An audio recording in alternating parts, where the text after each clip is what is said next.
Alright, good morning. कल अपने nephron के अल्ट्रा स्ट्रक्चर को देखा था। We studied what is the internal structure of nephrons, we studied the epithelial differentiation of the nephron and also functional differences of the nephron. What we didn't speak about in the last class was types of nephrons. कल हमने एक diagram यहाँ पे बनाया था और उस diagram के हिसाब से हमने बोला, मैंने आपको बताया था कि वो एक juxtamedullary nephron है. Now the next topic which we have to talk about is types of nephrons. अब before we start up with the type of nephron, एक quick recap कर लेते हैं, है ना, nephrons के बारे में. We started up with something called as division of nephron with respect to NCERT. NCERT में nephron को हमने दो हिस्सों में बांटा है, that is renal corpuscle and nephric tubule. Correct. बाकी सब कल हमने अडेप्टेशंस फॉर फिल्ट्रेशन बात किया था. What are the different adaptation. पहला अडेप्टेशन है ग्लोमेरुलस की कैपिलरी. ग्लोमेरुलस की कैपिलरी कैसी है? ग्लोमेरुलस की capillary is fenestrated, right. And apart from that we also spoke about the advantage of podocytes जो फुट लाइक प्रोजेक्शन शो करते हैं, उनके बीच में स्लिट पोर्स दिखने लगते हैं. And so technically these two adaptations are associated with the ultrafiltration. ठीक है बेटा. तो हम टाइप्स पढ़ेंगे. दो टाइप है टाइप्स ऑफ नेफ्रॉन्स के बारे में. Types of nephrons, we'll try to understand this with respect to a differentiation point. ठीक है. डिफरेंशिएशन पॉइंट हम लिखेंगे, इधर लिखेंगे कैरेक्टरिस्टिक्स लिखेंगे. फिर पहला टाइप का नेफ्रॉन क्या है? juxtamedullary nephron.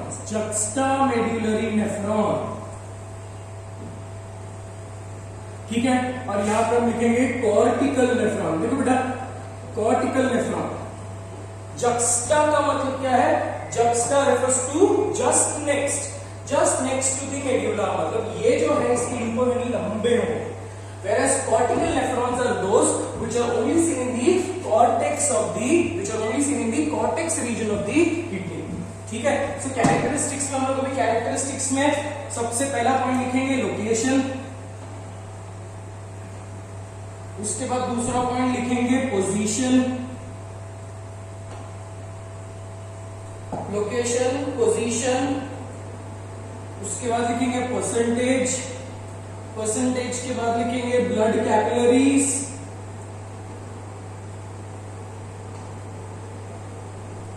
And then we will write down LOH and then we will write down function and then we will write down role. ठीक है बेटा. सो लोकेशन, अब मैंने नाम से बताया कि ये कहां पे लाई करता है. Location, this lies in the medulla and this lies in the cortex. ठीक है बेटा. पोजीशन के हिसाब से ये इनकी technically when you talk about the position के हिसाब से वी आर स्पीकिंग कि इनका कौन सा region lies in the cortex and कौन सा region lies in the medulla. So according to the structure इसका क्या can I say this renal corpuscle.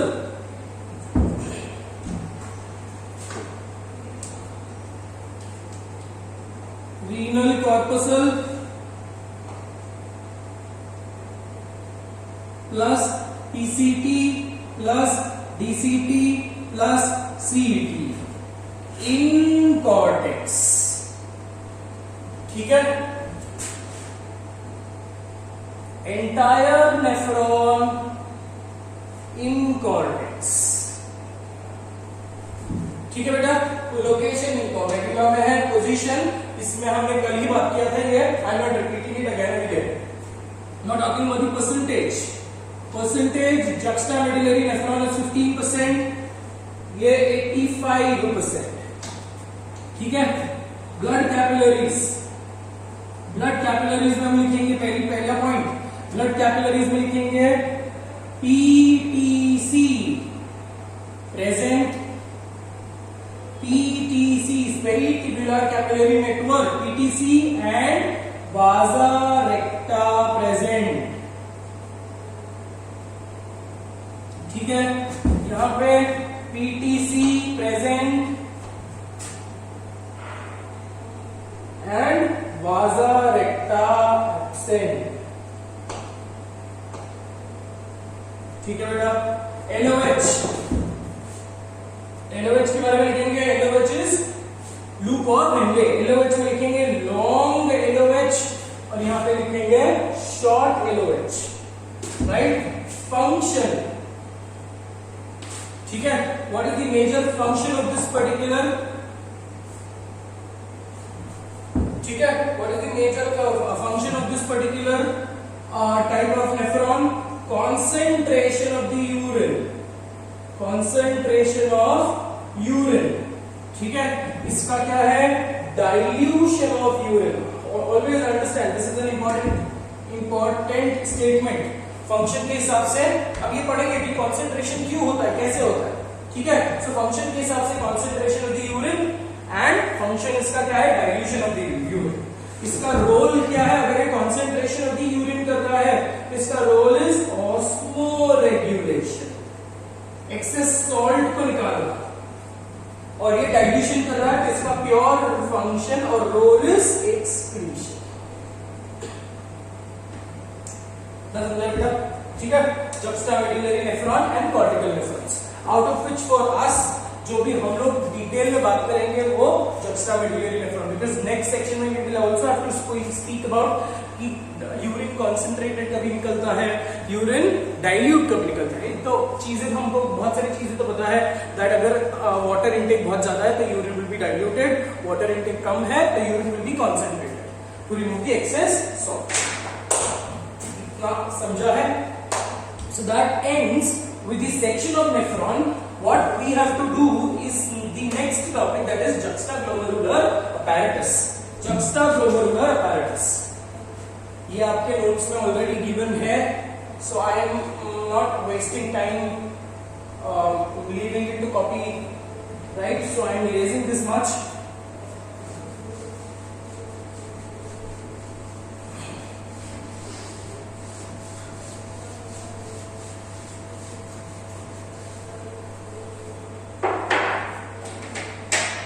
Okay. The next topic which we talk about is juxtaglomerular apparatus. अब in your NCERT they speak about something called as a modification of the nephron. ठीक है. एक statement है जहां पर वो बोलते हैं कि at certain places, at certain areas, the nephrons get modified. The nephrons get modified, and these modified nephron attain another function also, an additional function. मतलब कहीं पे तो ऐसा कुछ मॉडिफिकेशन हो रहा है जिसमें additional functions लग जाते हैं. Is that right? And those additional functions which we speak about, those additional functions which we'll be talking about is extremely important from the next section point of view. ठीक है. तो renal anatomy में juxtaglomerular apparatus. apparatus का मतलब क्या है. apparatus का मतलब है it is an association, it's a machine like structure, right? तो juxta का मतलब क्या है. just next. glomerular apparatus एक ऐसा apparatus, एक ऐसा structure जो glomerulus के just बाजू में है. ठीक है. what you can see in this massive diagram, it is the cross section. मतलब एक 3-dimensional Bowman's capsule and glomerulus इसके अंदर है. एक 3-dimensional स्ट्रक्चर लिया हमने. It is just looking like a bud, flower bud. और ये 3-dimensional स्ट्रक्चर को मतलब you can imagine this that this is the afferent arteriole coming in and this is the efferent arteriole moving out. और इसके अंदर होता है तुम्हारा ग्लोमेरुलस. ये हाथ दिख रहा है, हाथ के अंदर होता है तुम्हारा ग्लोमेरुलस. Is that right. अब ये 3-dimensional स्ट्रक्चर को मैंने कट किया है. ठीक है. सो इन अदर वर्ड्स ये क्या है. Basically it is a VS of renal body और renal corpuscle. It is the VS of renal corpuscle.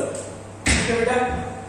तो Bowman's capsule and glomerulus को कट किया है. Now what you can see in this particular diagram is this is the afferent arteriole जिससे blood अंदर जा रहा है. ये fenestrated capillary आपको दिख रहा है, कैपिलरी के कट्स है, ठीक है, और यहाँ से वो efferent arteriole से बाहर निकल जाता है, ठीक है बेटा. And this is the what you can see here is the parietal layer. What you can see here is the visceral layer. Visceral layer हमको पता है कि podocyte से बना हुआ है. Is that right? What you can see is ciliated capillary, ciliated epithelium. ठीक है. Now, और ये जो आपको दिख रहा है, this is a cross section or this is a cut section of DCT, lumen of DCT. कहाँ? At certain places.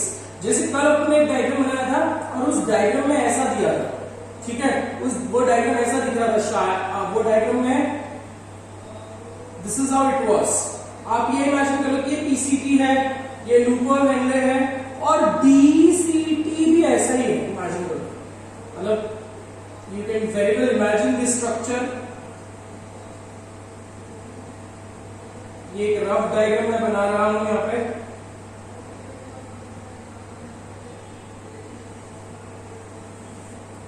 So at this junction, can you see this? को मैंने बोला आपको कि it is not usual, correct? At certain places का मतलब क्या है? जहां पे तुम्हारा ग्लोमेरुल मतलब तुम्हारा malphizian body and DCT contact में आ रहे हैं. You see, this is the part of DCT. ये DCT है और ये DCT ग्लोमेरुलस के साथ कांटेक्ट में है. यहाँ पे afferent arteriole समझ लो, यहाँ पे afferent arteriole समझ लो, यहाँ पे ग्लोमेरुलस होगा, यहाँ पे efferent arteriole होगा, ठीक है. और यहां पे at this particular junction, at this particular section, जहां पे तुम्हारा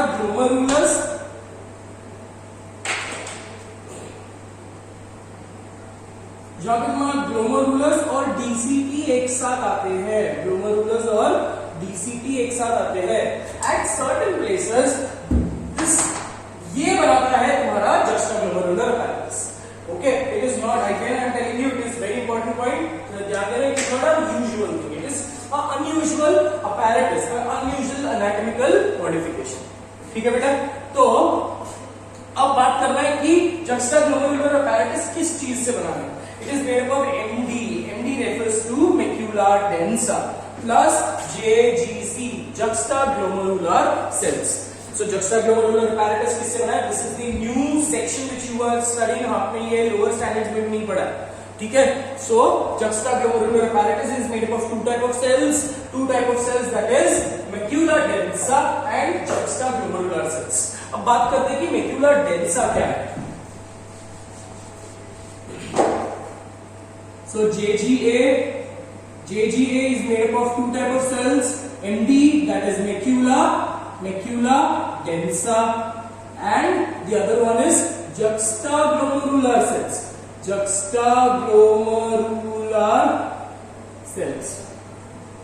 ठीक है बेटा. अब जो macula densa है, यहाँ पे एग्जाम में आप कंफ्यूज हो जाओगे. macula densa आपको ये डायग्राम में यहाँ पे दिख रहा है. मतलब देख, macula densa क्या है? किसी पार्ट ऑफ DCT. D से densa, D से DCT, ठीक है. सो macula densa क्या है बेटा? Those cells, DCT के सारे सेल्स हैं, ठीक है. DCT के कुछ sales, those cells of DCT which are in contact with the afferent arteriole.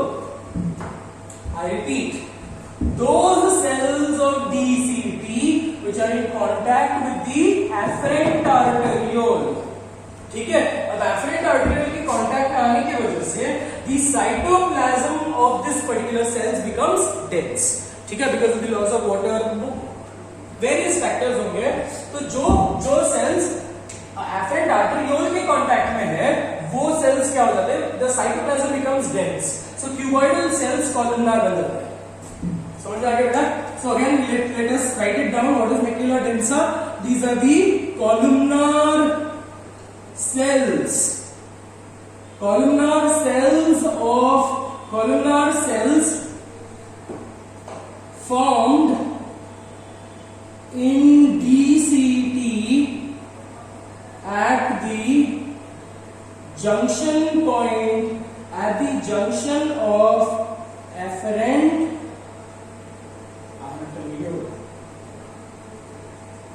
so these are the columnar cells formed in the DCT at the junction of afferent arteriole. Okay, दूसरा point लिखेंगे the cuboidal cells become columnar. The cuboidal cells become columnar due to dense cytoplasm.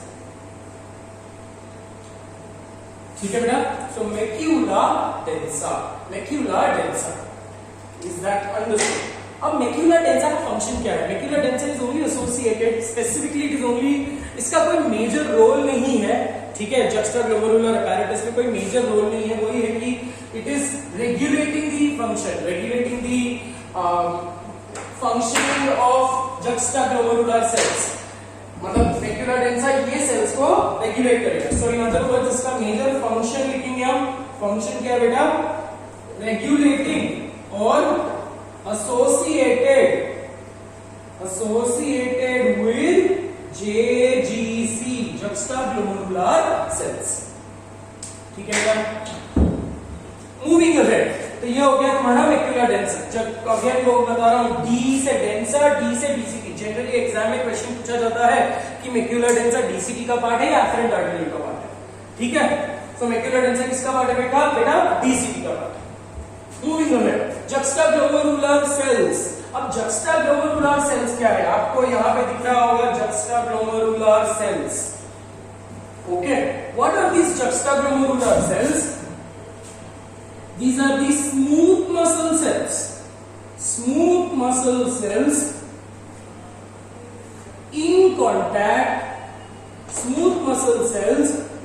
contact with the DCT. It is the smooth muscle cells in contact with the DCT. दिख रहा है आपको? ये smooth muscle cells है बेटा.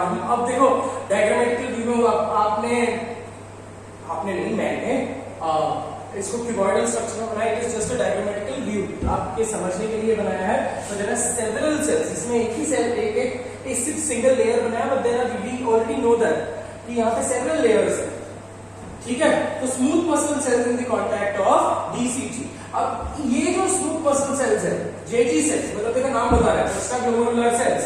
Glomerulus के just next, glomerulus अंदर है, ग्लोमेरुलस के जस्ट नेक्स्ट एक ऐसा टाइप का सेल है which is associated with secretion. So इसका रोल क्या है? This is glandular or secretory in function.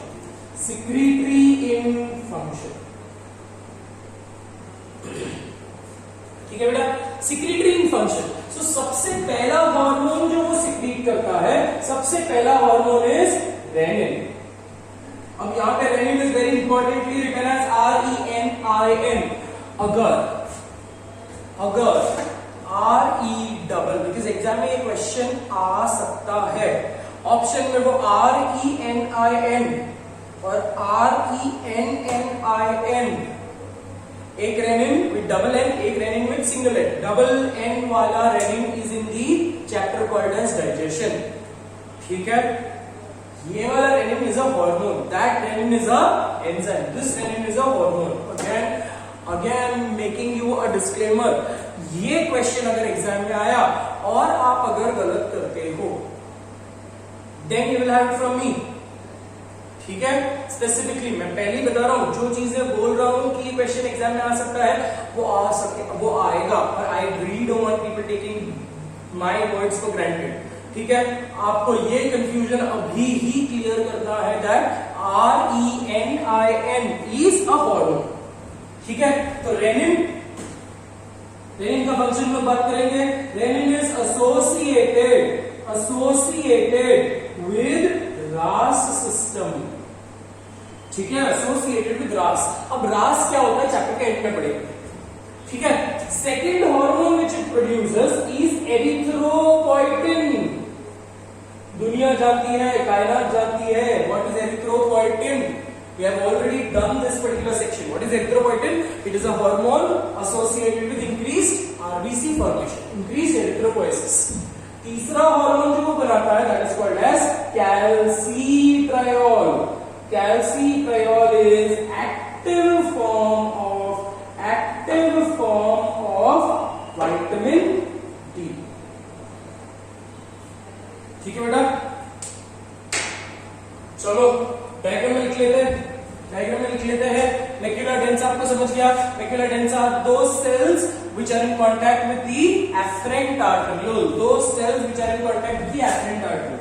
अब एग्जाम में afferent की जगह पे efferent भी दे सकते हैं वो, ठीक है। अब अगर एग्जाम में ऐसा क्वेश्चन आएगा जनरली, देखो आता है जनरली क्वेश्चन आता है, आराम से ऑप्शन बनते हैं, 4 ऑप्शन आराम से बन जाएंगे, ठीक है। they will tell you macula densa are those cells which are in contact with the afferent arteriole, option number 1। Are those cells which are in contact with the efferent arteriole, option number 2। Are those cells which are in contact with both afferent and efferent arteriole, to be very precise it is afferent arteriole। इसका भी मैं आपको reason बताऊंगा कि afferent arteriole क्यों, but अभी नहीं, जब हम लोग पढ़ेंगे नेक्स्ट मॉड्यूल में जब हम पढ़ेंगे that is when we will understand कि why afferent arteriole, ठीक है। इस सेक्शन में 2 इंपॉर्टेंट चीज मैंने आपको बताया, पहला चीज वो afferent arteriole, दूसरा चीज क्या था, मैक्यूला डेंसा, किसके सेल्स है, डीसीपी के सेल्स, और बाकी के 3 हार्मोन्स हम लिखे renin, erythropoietin and calcitriol. Calcitriol के ऊपर पिछले साल क्वेश्चन आया था, मतलब question was so beautifully managed, they were talking about calcitriol but question में कैल्सिट्रियोल कहीं पे भी मेंशन नहीं था, राइट। सो जब हम ये बोलते हैं कि नीट का पेपर पहला साल था एनटीए का और पहला साल का पेपर इजी निकलेगा, it's all rubbish, it's all our own assumption, ठीक है। ऐसा कुछ नहीं था बेटा कि प्योरली एनसीईआरटी बेस आएगा, ऐसा कुछ भी नहीं था, ठीक है। एनसीईआरटी में कैल्सिट्रियोल, एरिथ्रोपोइटिन के बारे में कुछ भी नहीं दिया है, बट पिछले साल के पेपर में एनसीईआरटी में ही, पिछले साल के नीट के पेपर में ही कैल्सिट्रियोल पूछा था, बट कैल्सिट्रियोल का नाम इंट्रोड्यूस नहीं किया, right. So a lot of things we have already done. So juxtaglomerular cells क्या है, वापस रिपीट कर रहा हूं, just the smooth muscle cells in the contact with the DCT। secretory in function, ज्यादा इंपॉर्टेंट फंक्शन है इसका, रेनिन, एरिथ्रोपोइटिन एंड कैल्सिट्रियोल। अब एक सेल आप दिख रहे हैं आपको, that is called as Lassus cells। Now Lassus cells के बारे में ज्यादा कुछ इंपॉर्टेंट आपको याद भी रखना है। Lassus cells also called as mesangial cells, ठीक है। In some books they are given, these cells are given as phagocytes of kidney। In some books they are given as phagocytes of kidney, ठीक है। अब Lassus का मतलब क्या है, Lassus refers to lace like, ऐसे लंबे लंबे लेस लाइक सेल्स होंगे, ठीक है, lace like cells। and what is the function of these Lassus cells? They are supportive। Lassus cells are supportive, they are supportive to glomerulus, मतलब glomerulus को पकड़ के रख रहा है, whereas DCP और afferent arteriole को पकड़ के रख रहा है, ठीक है।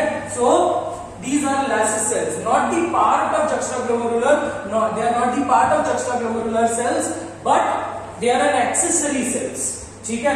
Not very important from the exam point of view. इसका फंक्शन, सिर्फ फंक्शन याद रखो बेटा, मेसेंजियल सेल्स कुछ बुक्स में दिया है, हमारे बुक्स में नहीं है, हमारे मॉड्यूल में नहीं है, बट हायर लेवल्स में आपको पढ़ना ही पड़ेगा। So better better let's not be late. So mesangial cells, phagocytes, हमारे सिलेबस के हिसाब से मेसेंजियल सेल्स या लेस लाइक सेल्स या Lassus cells are supportive in function. इतना समझ गया बेटा, ठीक है। सो